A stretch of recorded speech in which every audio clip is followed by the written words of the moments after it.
President Barack Obama wants to get Americans back to work. That was his message today here in Nashua, New Hampshire. He asked the nation to be patient during this rebuilding period, but he says he understands their daily struggle. I know how hard all of you work and how tough and resilient you are. Now, because of the steps we've taken, the markets have now stabilized. Nobody's worrying about another Great Depression like they were just a year ago, and the worst of the storm has passed.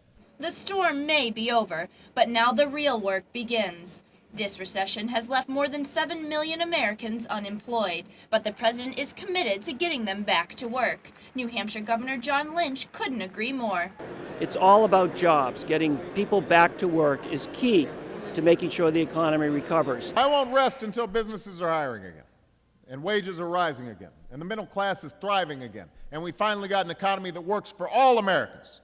And for the people of New Hampshire, this help cannot come soon enough. My son has been out of work for a year, making any connections he can, and still there are no results. The president's latest plan centers on helping banks lend to small businesses. I'm announcing a proposal to take $30 billion of the money that was repaid by Wall Street banks, take that $30 billion and use it to create a new small business lending fund that will provide capital for community banks on Main Street.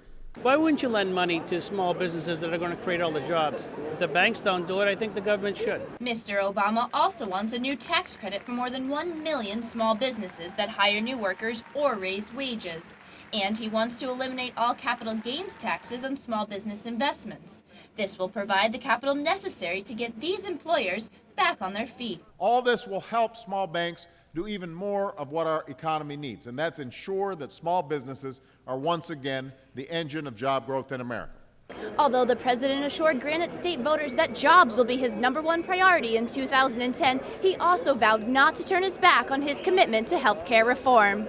Nobody should be satisfied with a system that allows insurance companies to deny care to folks with pre-existing conditions, that allows insurance companies to kick people off their plans when they get too sick. So I am not going to walk away from these efforts. I will not walk away from these people. And Congress shouldn't either. And tomorrow, he and First Lady Michelle Obama will take on a different health care issue: childhood obesity. In Nashua, New Hampshire, I'm Jennifer Redding for WEBN News.